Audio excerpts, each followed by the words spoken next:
How to use bold text on your phone.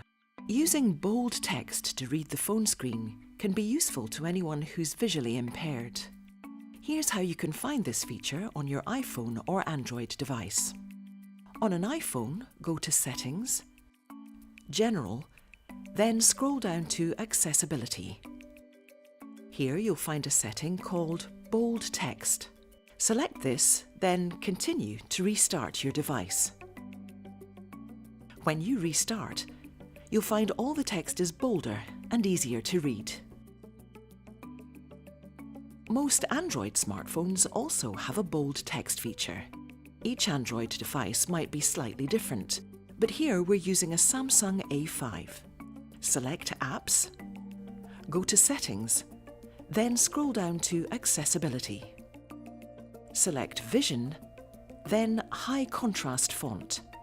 You can also select High Contrast Keyboard, which makes the on-screen keyboard easier to read when writing a message. That's how you can activate the bold text feature on your iPhone or Android device.